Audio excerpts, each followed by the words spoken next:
c'est celui dont il est écrit. C'est la voix de celui qui crie dans le désert. Donc nous devons chercher maintenant des personnes dont les Écritures parlaient. Si Jean était celui dont l'Écriture parlait, voici mon messager, j'enverrai devant ta face, il préparera le chemin devant moi. Jésus aussi est celui dont l'Écriture a parlé, la Vierge concevra, et l'enfantera un fils, et tu lui donneras le nom d'Emmanuel, car c'est lui qui sauvera son peuple de ses péchés. Jésus est l'accomplissement des paroles, il viendra lui-même et vous sauvera. Je vais prendre juste cet exemple-là et vous montrer dans le Nouveau Testament pour que vous puissiez être convaincus dans le cœur que ça vient de l'Écriture. Prenons Ésaïe 35, je l'ai cité plusieurs fois, mais il faut que je le lise, que vous ayez le cœur net. Ésaïe 35, verset 4.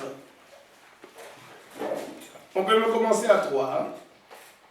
Ésaïe 35, verset 3, 4, jusqu'à 6. Ça y est? Je peux lire?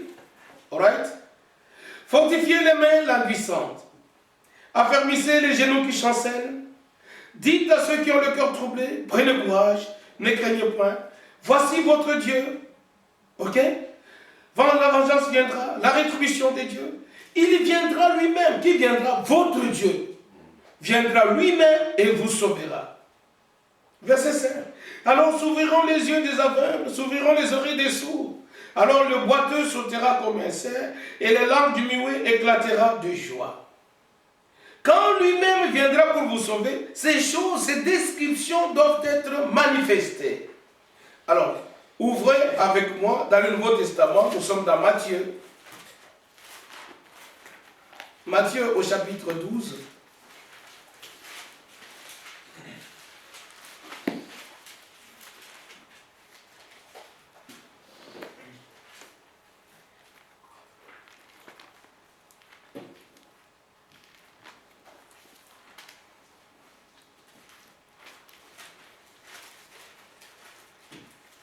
Dans le livre de Matthieu,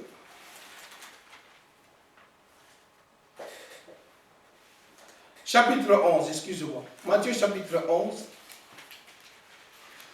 à partir du premier verset, nous lisons. Lorsque Jésus eut achevé de donner ses instructions à ses 12 disciples, il partit de là pour enseigner et prêcher dans les villes du pays. Jean, ayant entendu parler dans sa prison des œuvres du Christ, lui fit dire par ses disciples, « Es-tu celui qui doit venir ?» Écoutez bien, si vous saisissez bien la question, vous aurez aussi à bien saisir la réponse qui est donnée en rapport avec la question. Ok? Es-tu celui qui doit venir? Ou devons-nous en attendre un autre? Parce qu'ils attendaient quelqu'un qui devrait venir. C'est alors que Jean a posé la question, dit, allez lui demander, est-ce que c'est lui qui devrait venir ou devons-nous en attendre un autre? Verset 4. Jésus leur répondit, allez rapporter à Jean ce que vous entendez et ce que vous voyez. Verset 5.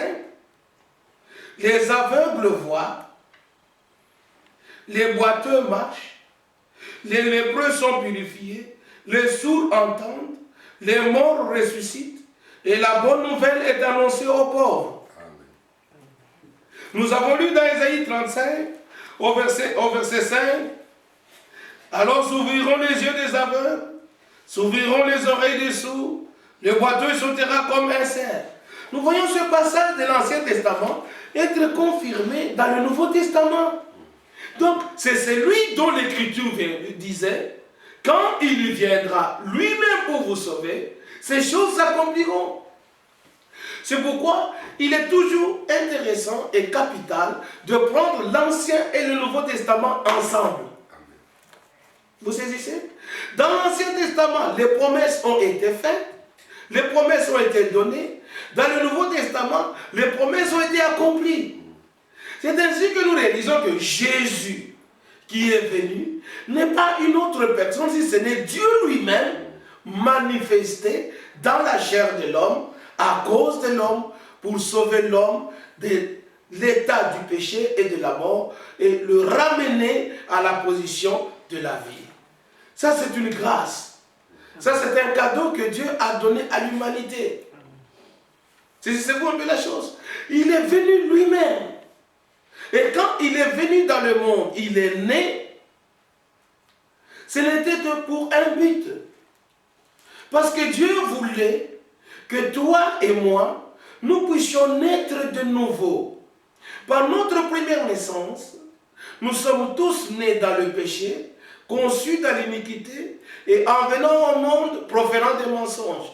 Que tu sois né de la famille des riches, que tu sois né de la famille des monarques, que tu sois né de la famille des nobles, que tu sois né de la famille d'esclaves, que tu sois né jaune, blanc, noir, marron, ou de n'importe couleur, ou de n'importe quelle langue, tous nous sommes nés dans la mort et dans le péché. C'est ce que la Bible témoigne. Et tous, nous devions être sauvés par le même prix. C'était le prix du sang de Dieu. Parce que dans les veines de Jésus-Christ ne coulait pas un sang juif. Dans les veines de Jésus-Christ ne coulait pas un sang de quelqu'un des nations. Dans les veines de Jésus coulait le sang de Dieu. C'est pourquoi il est né d'une vierge. Il est né d'une vierge pour un but, parce que par la manière que nous sommes venus au monde, c'était la manière que le diable avait montré à Ève, et nous sommes nés dans le monde dans le péché. Vous voyez? Alors il fallait que quelqu'un qui vienne hors du péché, qu'il naisse par une vierge, afin de nous racheter, nous qui étions nés dans le péché. C'est quelque chose de capital, et c'est le secret que Dieu aussi devrait nous faire comprendre, pour que nous comprenions d'abord de quelle manière nous sommes entrés dans la mort, et nous comprendrons de quelle manière Jésus nous a fait sortir de la mort. Il est né sans péché, il est né hors du péché, et pour que toi et moi, nous ressuscitions aujourd'hui la vie, et il est mort à Golgotha, là où il a dit, tout est accompli. La vie qui était dans lui a été donnée. Dans le sang qui a coulé, la vie est sortie, et cette vie devrait rentrer dans tous ceux qui acceptent Jésus comme étant leur sauveur personnel. C'est quelque chose de capital. Alors si nous connaissons le seul vrai Dieu qui est venu, parce que Emmanuel d'abord dans sa signification, le mot Emmanuel, parce que Matthieu a décrit très bien, vous savez tous l'histoire, que Joseph, quand il a entendu, il a appris que sa fiancée Marie était déjà enceinte. Il était très triste. Comment cette jeune fille que j'ai beaucoup aimée, maintenant elle se retrouve enceinte avec une sémence qui n'est pas de moi? Je ne peux pas accepter cette honte, c'est vraiment une humiliation, je vais me séparer d'elle. Mais tellement que j'aime Marie, je ne voudrais pas qu'elle aussi soit dans le discrédit. C'était quand même quelqu'un de bon, comme le disent les Écritures. Il ne faut pas qu'elle soit dans le discrédit, je dois le faire d'une manière vraiment discrète, que les gens ne sachent pas, et puis on se sépare. Pendant qu'il pensait qu'il était dans ce trouble-là, tellement que son amour pour Marie était grand, Dieu est descendu, il a envoyé un ange, il lui dit, Joseph, nous sommes dans Matthieu chapitre 1, ne crains pas de prendre avec toi Marie ta femme, car l'enfant qu'elle a conçu vient du Saint-Esprit. Ce n'est pas une semence humaine, c'est la semence de Dieu. Quand il est dit de Jésus, il est le seul fils engendré de Dieu, c'est-à-dire il n'y avait rien de Marie en Jésus. Parce que ce n'était pas l'ovule de Marie qui était fécondé, non. Marie n'avait aucune sensation, non. Dieu s'est formé un corps dans le sein de Marie, afin de racheter et les Juifs et nous, les nations. C'est quelque chose de glorieux. Il s'est formé un corps dans le sein de Marie. Alors on a dit à Joseph, ne crains pas, l'enfant vient du Saint-Esprit. Alors Matthieu comprend, dit, c'est afin que s'accomplisse ce que Ésaïe avait dit, la Vierge concevra et l'enfantera un fils et on lui donnera le nom d'Emmanuel. Ce qui signifie Dieu avec nous. C'est Dieu lui-même qui est venu avec nous. Pas un fils qui était à côté de Dieu de toute éternité, que Dieu dit, ben, écoute, jeune homme, maintenant je t'envoie. Non, vous ne trouverez jamais ce passage-là dans la Bible. Le fils n'a jamais été né dans le ciel, jamais. Le fils n'a jamais été né dans l'éternité. Le fils est né sur la terre. C'est le témoignage de toute la Bible. Voici de quelle manière arriva la naissance de Jésus-Christ. Pas dans le ciel, mais sur la terre. Comment Dieu pouvait avoir un fils au ciel? Il avait eu de qui?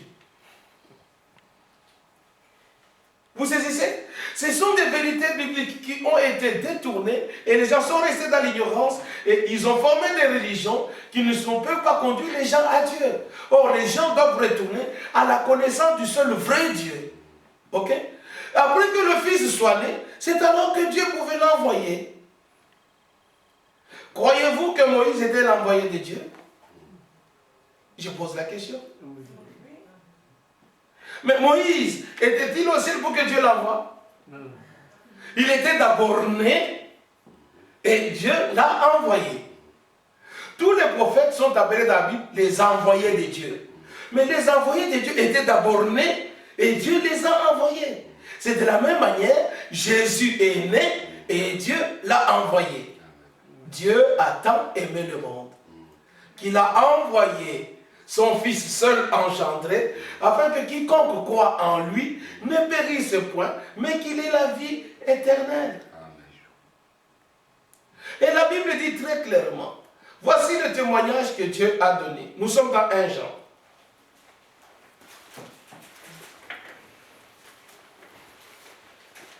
1 Jean au chapitre 5.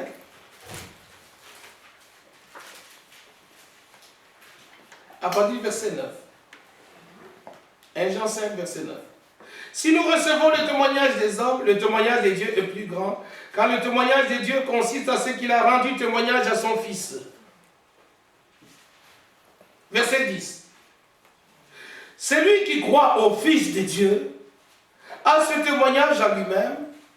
Celui qui ne croit pas à Dieu le fait menteur, puisqu'il ne croit pas au témoignage que Dieu a rendu à son Fils.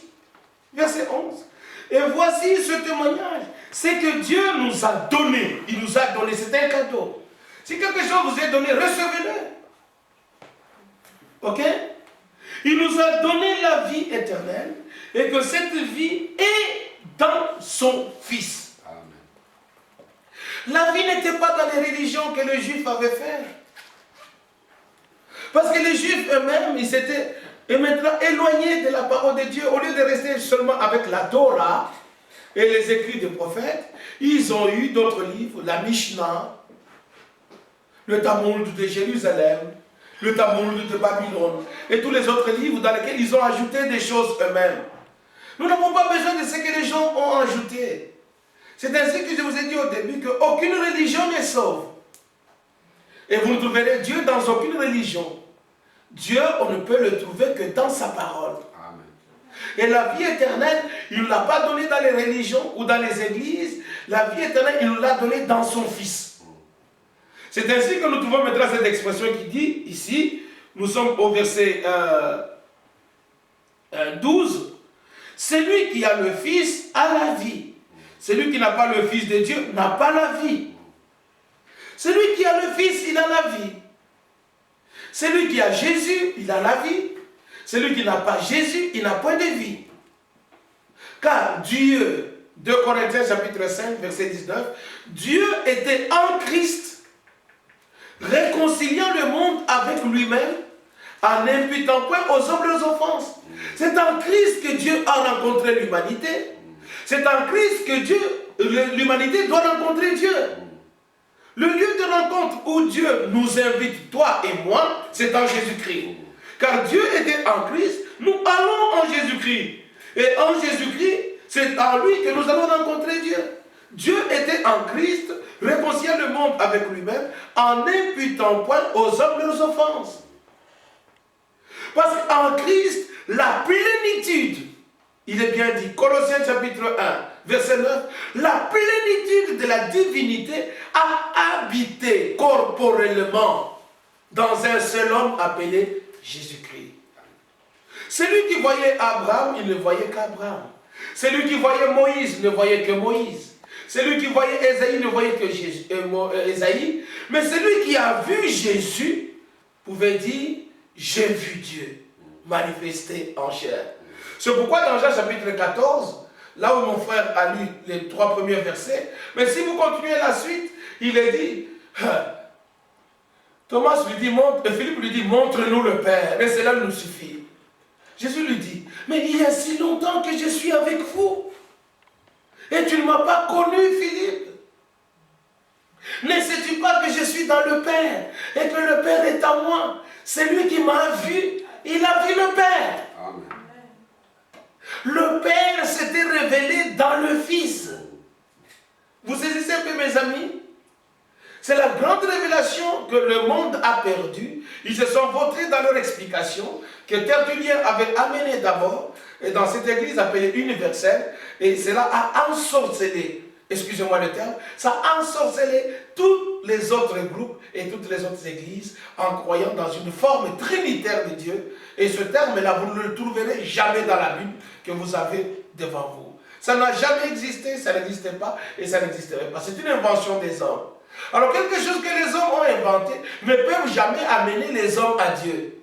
Il n'y a que ce que Dieu a dit, ce que Dieu fait, qui peut te mettre et me mettre en relation avec ce Dieu-là. C'est clair? Alors maintenant, nous continuons toujours dans 1 Jean chapitre 5, au verset 20 maintenant, il est dit ceci. Nous savons aussi, qu'est-ce que nous savons? Que le Fils de Dieu est venu et qui nous a donné l'intelligence pour connaître le véritable. Et nous sommes dans le véritable en son Fils Jésus-Christ. Écoutez, c'est lui qui est le Dieu véritable et la vie éternelle. Alléluia. Jésus-Christ est le Dieu véritable. Jésus-Christ est la vie éternelle. Or, n'oubliez pas cette pensée du départ, Dieu est unique. Et là, nous pouvons le lire à 3 endroits, et puis nous allons changer un peu de cap, parce qu'il voudrait aborder aussi autre chose rapidement. Quand nous lisons dans Galates chapitre 3,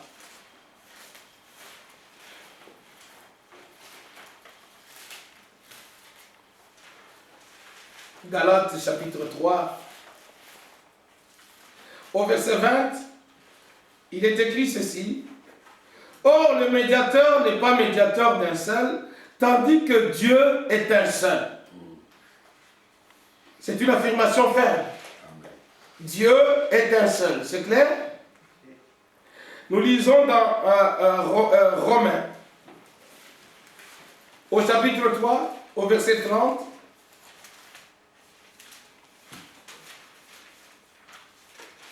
Romains 3, verset 30. Là, il est dit, puisqu'il y a un seul Dieu qui justifiera dans la foi les circoncis et par la foi les incirconcis. C'est clair? Un seul Dieu qui justifiera par la foi les circoncis et les incirconcis. Ceux qui étaient appelés circoncis, c'était Israël, et les incirconcis, c'était appelés nous tous, les autres peuples des autres nations. Or, Dieu, quand il avait fait la promesse à Abraham, il ne nous avait pas oubliés. Ça, c'est une bonne nouvelle que je vous annonce. Genèse chapitre 12, verset 3, il est vu, dit à Abraham, toutes les nations, toutes les races, toutes les familles de la terre seront bénies en toi. Donc là, Dieu ne voyait pas simplement les Juifs, il voyait les Italiens, il voyait les Anglais, il voyait les Irlandais, il voyait les Espagnols, il voyait les Africains, il voyait les Asiatiques, il voyait toutes les nations de la terre qui devraient être bénies en Abraham. C'est clair? Donc Dieu avait déjà fait la promesse que dans toutes les nations, l'évangile devrait être proclamé, devrait être entendu. Parce que dans Matthieu 24, avant que nous arrivions dans Matthieu 25 que mon frère a lu, Jésus a fait cette déclaration au verset 14, que cet évangile du royaume sera prêché à toutes les nations en guise de témoignage, alors viendra la fin. C'est quel évangile qui devrait être prêché à toutes les nations? L'évangile que les gens ont falsifié, ou l'évangile original tel qu'il est sorti de la bouche de Dieu et qui a été donné par les apôtres? C'est la question que je vous pose. Parce qu'aujourd'hui, quand nous regardons le monde, il y a plus de 342 confessions dites chrétiennes. Est-ce que Dieu peut-il être dans toutes ces 342 églises? Mais je vous dis ceci, que l'église de Jésus-Christ est une seule. C'est l'église au sujet de laquelle Jésus lui-même a dit dans Matthieu chapitre 16, « Je bâtirai mon église. Et les portes du séjour des morts ne prévaudront point contre elle. » Cette église que lui a bâtie, il choisit les ouvriers qui doivent travailler avec lui dans cette église. C'est pourquoi il est dit dans Ephésiens chapitre 4, je le lis avec vous.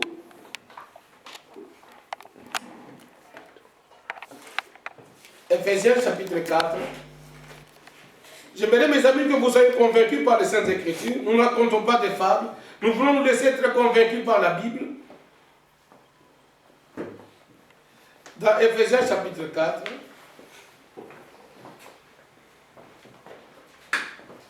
au verset 4, il est dit, « Il y a un seul corps et un seul esprit.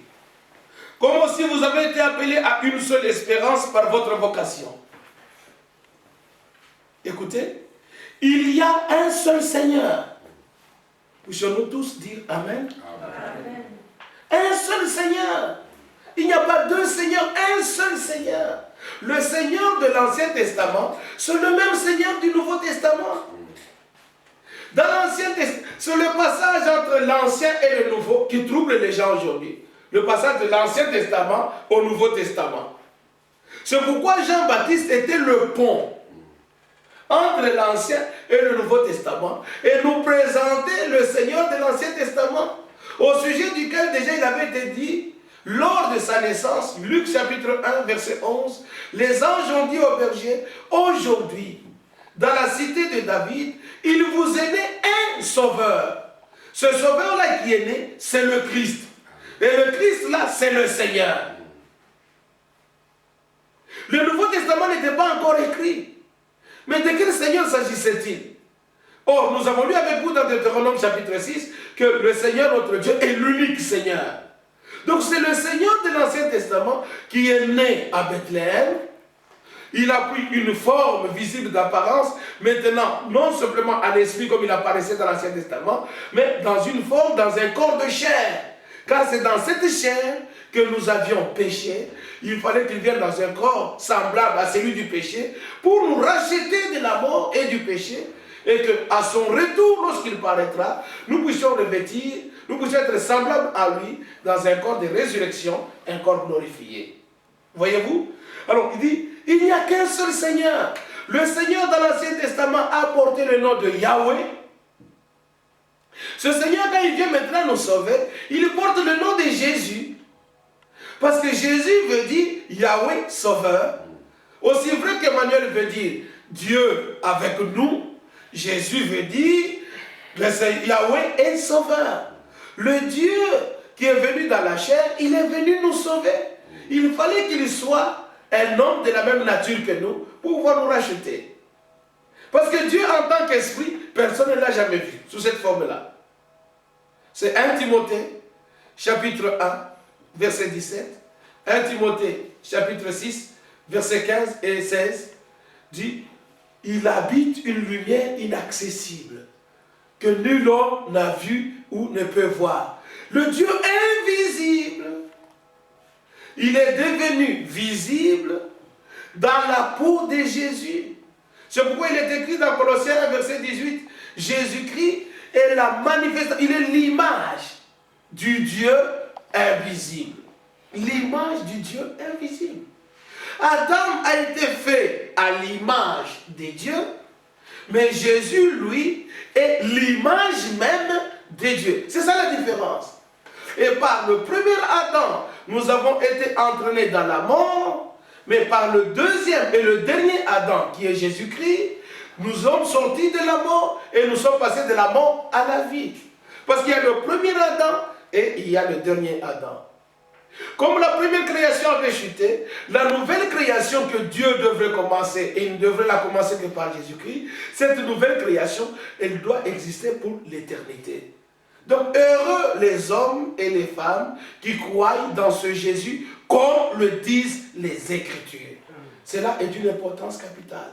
Aujourd'hui, les gens, ils se contentent d'être dans une religion comme les cloches viennent de sonner, chacun remplit un rite, il va se présenter là-bas, il suit un cérémonial, et après il croit qu'il sera devant la face de Dieu.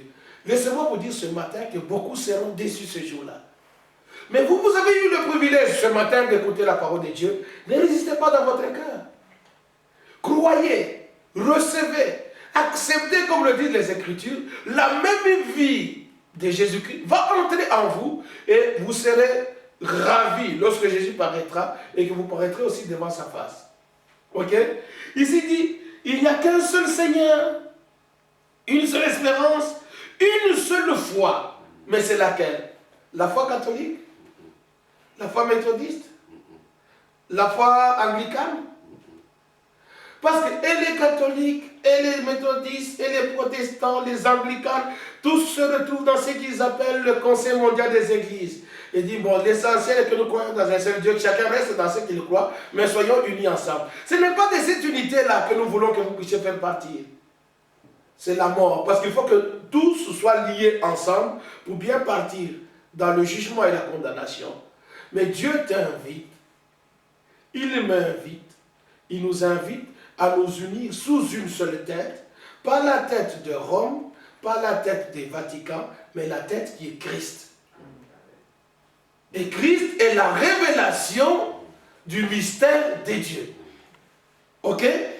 Alors, continuez un peu la lecture, il est dit, un seul Seigneur, une seule foi, un seul baptême. Un seul baptême. Un seul Dieu, voyez, ça revient encore. N'oubliez pas le départ. La vie éternelle qui te connaisse, toi, le seul vrai Dieu. Et la confession de l'Ancien et du Nouveau Testament, Dieu est unique. Un seul Dieu est Père de tous, qui est au-dessus de tous, et parmi tous et en tous.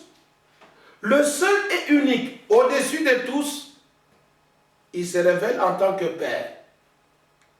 Parmi tous, Emmanuel, Dieu avec nous. Le même là, quand il vient maintenant dans l'église qui est composée de racheter, toi et moi lorsque nous croyons, c'est le Saint-Esprit. Ce n'est pas trois personnes, c'est l'unique. Au ciel, il se révèle en tant que Père. Sur la terre, il s'est révélé dans le Fils seul engendré. Et maintenant, après que le Fils ait donné la vie en sacrifice, il revient dans les croyants. Parce que c'est lui qui croit et qui a fait l'expérience de la rencontre avec le Seigneur. La vie de Jésus doit entrer en lui. C'est pourquoi nous trouvons cette expression dans l'Écriture. Christ en nous, l'espérance de la gloire. Christ doit habiter en nous. Quand vous lirez à la maison Jean 14, Jean 15, Jean 16, vous trouverez qu'il faut que le consolateur vienne. Ce consolateur, il est au milieu de vous, mais ce consolateur sera en vous. Mais qui était au milieu d'eux? C'était Emmanuel. Mais qui devrait être en eux? C'est Christ en nous, l'espérance de la gloire. Premièrement, Dieu s'est révélé dans Jésus-Christ, et maintenant dans son plan, il faut qu'il se révèle en toi et en moi. C'est ainsi que toi et moi, qui avons rencontré le Seigneur Jésus-Christ, nous allons former maintenant le corps de Jésus-Christ. Et nous allons former maintenant le lieu de la manifestation ou de la révélation de Christ. Pour que nous puissions être appelés comme les premiers croyants dans la Bible. Il est dit dans Actes des Apôtres, au chapitre 13, qu'ils furent appelés chrétiens. Parce qu'ils ont vu les œuvres de Christ en eux. Ils ont vu la nature de Christ en eux. Ils ont vu les vertus de Christ en eux. C'est ainsi qu'Antioche, ils furent appelés pour la première fois chrétiens. Mais aujourd'hui, quand nous regardons, toute chose est appelée chrétien. Parti démocrate chrétien, commerce chrétien, syndicat chrétien. Est-ce que... Sondons un peu les choses. Qu'y a-t-il de chrétiens dans tous ces syndicats, dans tous ces partis, dans tous ces commerces chrétiens, ainsi de suite? Il n'y a rien de chrétien là-dedans. Chrétien est en rapport avec Christ. Christ, c'est loin, loin de Dieu, qui doit prendre place à nous. Alors, si nous ne comprenons pas les Saintes Écritures, parce que je n'invente pas les histoires, je suis en train de vous les lire dans l'Écriture, ce seul et unique Dieu, il se révèle dans le ciel en tant que Père. C'est pourquoi, dans Matthieu 6, il nous a appris à prier notre Père qui est au ciel. Jamais vous ne trouverez l'expression notre Fils qui est au ciel. Ça n'existe pas dans la Bible. Notre Saint-Esprit qui est au ciel. Ça n'existe pas dans la Bible. Jamais dans l'Écriture vous trouverez Dieu le Fils. Ça n'existe pas dans la Bible. Dieu le Saint-Esprit. Ça n'existe pas dans la Bible. Mais dans la Bible, il y a toujours le Fils de Dieu. L'Esprit de Dieu. Parce que Dieu est l'origine de toutes choses. Je ne sais pas si vous saisissez un peu ces expressions. Pas Dieu le Fils. Cela suppose, avec la théorie de Tertullien et ses amis, que le Fils a cohabité avec Dieu de toute éternité. Ils collaboraient ensemble. C'est un blasphème. Dieu est un seul. Et ce seul et unique Dieu, il s'est révélé au ciel en tant que Père lorsque le Fils est né. Y a-t-il quelqu'un de marié au milieu de vous? Non, tous ce sont des étudiants. Ok. Alors, peut-on t'appeler Père aujourd'hui si tu n'as pas d'enfant? On ne peut pas t'appeler Père. Comment Dieu pouvait-il être Père au temps de Moïse? Parce que le Fils n'était pas encore né. Vous saisissez? Comment Dieu pouvait-il être Père au temps d'Abraham? Le Fils n'était pas encore né. Dieu est devenu Père lorsque le Fils est né sur la terre. C'est alors que Dieu a pris l'attribut de Père. En rapport avec les enfants, il est devenu Père. En rapport avec la création, il est le Créateur. En rapport avec le troupeau, il est le bon berger. Vous voyez, Dieu a pris différentes fonctions en rapport avec le service, en rapport avec le travail, en rapport avec l'œuvre qu'il devrait faire sur la terre. Pour ôter nos péchés, il a pris, Jean l'a présenté comme étant l'agneau de Dieu. La même personne là, en tant qu'homme là, il est agneau de Dieu, parce qu'il faut qu'un agneau, pour que le péché soit ôté. Mais maintenant le sang de l'agneau doit être présenté devant Dieu. Qui va le présenter? Il faut un souverain sacrificateur. Mais le souverain sacrificateur, c'est lui-même. Il est allé présenter son propre sang. On dit, bon, maintenant, on doit avoir un avocat, parce que maintenant, il y a déjà les coupables, toi et moi. Qui est l'avocat? On cherche l'avocat au ciel, on ne trouve pas. L'avocat, c'est lui-même. Il est la victime expiatoire, il est l'avocat.